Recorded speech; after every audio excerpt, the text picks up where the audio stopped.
Assalamualaikum warahmatullahi wabarakatuh. Perkenalkan, nama saya Titin Vida Ardiani dari jurusan Teknik Industri Universitas PGRI di Buwana, Surabaya, kelas 2017 A Malam. Hari ini saya akan menjelaskan tentang pola, rule, mode, dan pattern sistem informasi bisnis. Pengertian. Secara umum, pengertian informasi sistem adalah suatu sistem terintegrasi yang mampu menyediakan informasi yang bermanfaat bagi penggunanya, atau sebuah sistem terintegrasi atau sistem manusia-mesin untuk menyediakan informasi untuk mendukung operasi, manajemen, dan suatu organisasi, di mana sistem tersebut merupakan kombinasi teknologi informasi dan prosedur-prosedur yang terorganisasi. Sistem informasi bisnis yaitu merupakan kumpulan dari berbagai informasi yang memiliki kesatuan antara satu dan yang lainnya yang ditujukan untuk kepentingan bisnis. Jadi, di sini kita udah tahu kan pengertian sistem informasi itu apa? Komponen sistem informasi bisnis. Adapun beberapa komponen sistem informasi bisnis ada 4, meliputi yang pertama, teknologi. Misalnya, pada peranan jaringan komputer dalam melakukan pemrosesan informasi, baik melalui hardware, software, manajemen data, maupun teknologi telekomunikasi jaringan. Yang kedua, aplikasi. Penggunaan aplikasi bisnis dan perdagangan elektronik melibatkan sistem informasi yang saling berhubungan satu sama lain. Yang ketiga, pengembangan. Pengembangan berbagai cara untuk menggunakan teknologi informasi dalam bisnis, meliputi pendesainan komponen-komponen dasar sistem informasi. Yang keempat, manajemen. Manajemen di sini mengelola teknologi informasi memiliki penekanan pada kualitas, nilai bisnis yang strategis, dan keamanan sistem informasi dan organisasi. Sumber daya sistem informasi. Di sini sumber daya sistem informasi bisnis adalah merupakan sebuah subsistem pembangun dalam penggunaan sistem informasi bisnis. Sistem informasi bisnis secara umum memiliki banyak sumber daya pendukung, antara lain yaitu sumber daya manusia, sumber daya hardware, sumber daya software, sumber daya data, serta sumber daya jaringan. Aturan e-bisnis pada bisnis. Adapun aturan-aturan sebagai berikut. Yang pertama, komunikasi yang dimaksud dengan komunikasi adalah adanya fasilitas atau media yang memungkinkan terjadinya pertukaran informasi, antara lain layanan transaksi elektronik atau pemesanan dan pembayaran secara elektronik, dan perpindahan barang dari penjual ke pembeli. Yang kedua, komersial atau perdagangan. Sisi komersial yang dapat diisyaratkan pada e-business adalah adanya sistem untuk melakukan transaksi online, mulai dari promosi barang, pemesanan barang, pembayaran, dan pengiriman barang. Pembeli barang memesan barang tidak memerlukan melihat barang secara langsung, tetapi melalui gambar atau spesifikasi yang tercantum dalam website, pembeli bisa langsung membelinya. Yang ketiga, proses bisnis setiap pelaku e-bisnis yang ingin melakukan transaksi elektronik dan mendapatkan manfaat semaksimal mungkin dari e-bisnis harus melakukan optimalisasi proses bisnis internal dengan memanfaatkan teknologi informasi agar aliran informasi, transaksi, maupun lama pengiriman barang menjadi dipersingkat. Selanjutnya, yang keempat, layanan bagi setiap institusi yang menjadi pelaku e-bisnis. Penggunaan teknologi informasi dan internet seharusnya menjadikan layanan ke customer menjadi lebih baik, lebih ekonomis, dan lebih terjangkau. Yang kelima, learning. Untuk meningkatkan awareness baik di antara pengguna maupun pelaku e-bisnis, proses edukasi sangat penting agar semakin banyak anggota masyarakat yang menyadari manfaat dan kelebihan dari transaksi online. Yang keenam, kolaborasi. Kolaborasi di sini yaitu suatu siklus transaksi online antara penjual dan pembeli, melibatkan stakeholder lain yang harus berkolaborasi untuk menyelesaikan transaksi tersebut. Pada saat pembayaran, maka akan terjadi kolaborasi antara penyedia shopping online dengan bank atau penyedia kartu kredit untuk menyelesaikan proses pembayaran. Yang ketujuh, komunitas. Dalam dunia maya atau World Wide Web, komunitas merupakan salah satu indikator untuk mengukur aktivitas pengguna. Dalam e-bisnis, komunitas merupakan media yang cukup penting untuk belajar dan memperbaiki diri. Selanjutnya, kebijakan dalam e-bisnis. Kebijakan dalam e-bisnis yang perlu dibuat aturan main dan rambu-rambu agar para pelaku e-bisnis atau stakeholder bermain dalam arena playing field atau fair yang semua pihak dilindungi hak dan kewajiban tanpa mengurangi kemampuan dalam mengimplementasikan strategi e-bisnis masing-masing mencakup kebijakan antara lain. Yang pertama, manajemen dan staf. Yang kedua, pemasok dan manufaktur. Ketiga, pelanggan atau customer. Keempat, perantara. Yang kelima, lembaga keuangan pemilik web. Yang keenam, asosiasi. Yang ketujuh adalah komunitas web. Selanjutnya,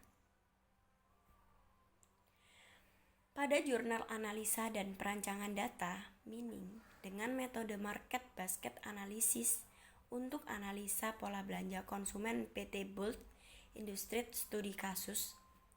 PT Bold Industries dijelaskan bahwa kebutuhan dunia bisnis yang ingin mendapatkan nilai tambah dari data yang telah terkumpul mendorong penerapan teknik pengolahan data dari berbagai bidang pengetahuan seperti statistika dan kecerdasan buatan.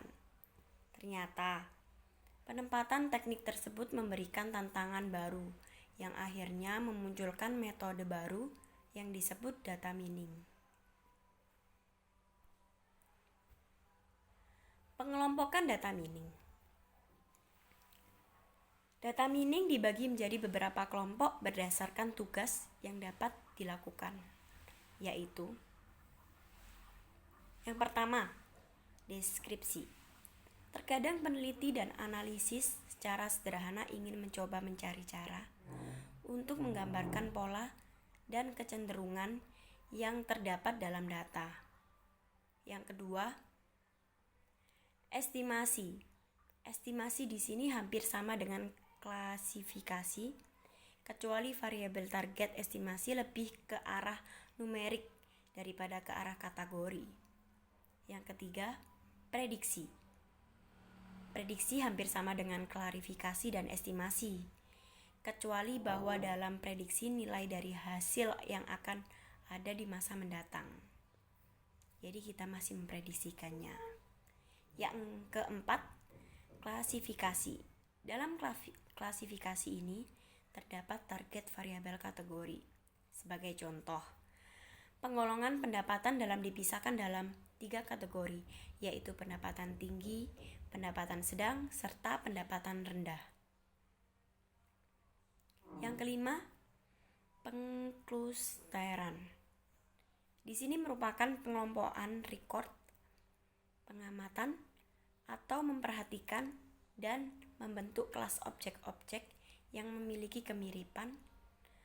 Kluster adalah kumpulan rekor yang memiliki kemiripan suatu dengan yang lainnya dan memiliki ketidakmiripan dengan rekor dalam kluster lain. Pengertian. Di sini saya akan menjelaskan pengertian pola belanja konsumen menurut Kamus Besar Bahasa Indonesia. Adalah sistem cara kerja ataupun bentuk struktur yang pasti. Maka, pola belanja konsumen bisa diartikan sebagai bentuk struktur dari kegiatan belanja konsumen yang pasti. Dari pola belanja yang dapat diprediksi ilmiah, pembuatan keputusan dapat membuat strategi pemasaran yang lebih efektif.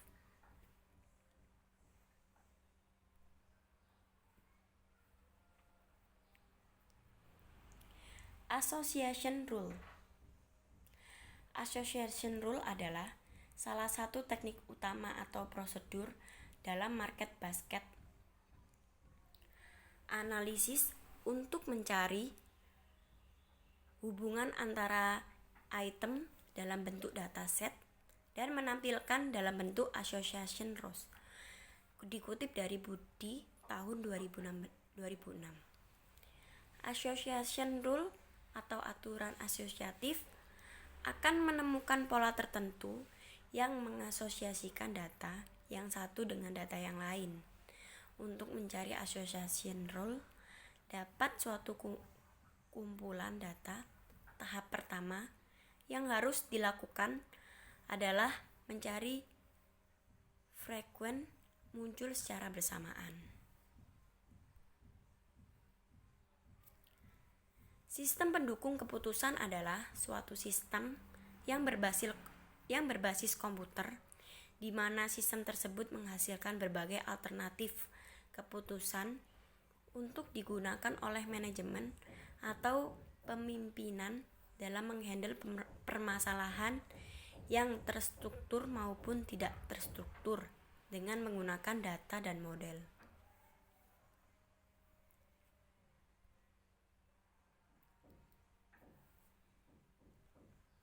Komponen dari sistem pengambilan keputusan atau disingkat SPK dalam dibangun berdasarkan subsistem. Ada beberapa, yaitu antara lain yang pertama, manajemen data atau data manajemen. Subsistem ini berbasis data yang relevan atau berkaitan dengan dari data awal yang diolah menggunakan software yang disebut database management system. Yang kedua, manajemen model adalah seperangkat software yang relevan dengan model-model finansial, manajemen sistem, statistik, dan kuantitatif yang bisa memberikan analisa. Manajemen pengetahuan. Subsistem berikut ini bersifat opsional subsistem, mendukung subsistem lain dan bisa juga bertindak sebagai komponen yang berdiri sendiri atau independen. Yang keempat, antarmuka pengguna, user interface. Subsistem antarmuka adalah subsistem yang digunakan atau dioperasikan oleh user untuk melihat sistem dan berkomunikasi dan digunakan untuk memerintah software. Proses pengambilan keputusan. Proses pengambilan keputusan itu diambil dari intelligence. Dalam fase ini, intelligence merupakan proses penelusuran dan pendeteksian secara proses pengenalan dalam mengidentifikasi permasalahan. Fase ini melakukan processing data dan pengujian data untuk mengidentifikasi masalah. Yang kedua, desain. Dalam fase ini menjabarkan proses untuk menemukan mengembangkan, dan menganalisa alternatif tindakan yang bisa dilakukan. Pada tahapan ini, berbagai hal yang ada di dalamnya adalah proses untuk mengerti masalah, memberikan solusi, dan menguji kelayakan solusi. Yang ketiga, choice, merupakan proses pemilihan di antara berbagai alternatif yang tersedia, yaitu tindakan-tindakan yang mungkin dijalankan dari hasil keputusan tersebut, kemudian diimplementasikan dalam proses pengambilan keputusan. Yang keempat, implementation. Tahapan ini adalah tahapan di mana keputusan yang telah diambil dilaksanakan. Pada tahapan ini perlu disusun serangkaian tindakan yang terstruktur dan terencana, sehingga hasil keputusan dapat dipantau dan disesuaikan dengan data dan informasi yang sebelumnya sudah dipaparkan. Selanjutnya, yang terakhir adalah kesimpulan. Kesimpulan pada tahapan ini, setelah analisa keputusan dilakukan, maka kesimpulan dan saran diambil dengan menggunakan metode forward chairing, mengambil dari database dengan pilot rule. Di dalamnya sudah disediakan berbagai keputusan dan kesimpulan yang dibedakan dengan ID dari field table tersebut. Pada tahap ini dilakukan identifikasi kriteria-kriteria apa saja yang dipakai untuk mengukur tingkat kelayakan bisnis. Melakukan model analisa yang tepat dan sesuai untuk digunakan mengukur kriteria tersebut, baik secara kualitatif maupun kuantitatif. Pada tahap pengumpulan data, diawali mengidentifikasi pihak-pihak yang terkait dengan studi kelayakan bisnis yang merupakan pelaku dan kegiatan bisnis. Tahap kebutuhan fungsional dan non-fungsional ini berkaitan dengan kebutuhan apa saja yang kira-kira mendukung untuk memperkaya data yang sudah dilakukan di tahap pengumpulan data.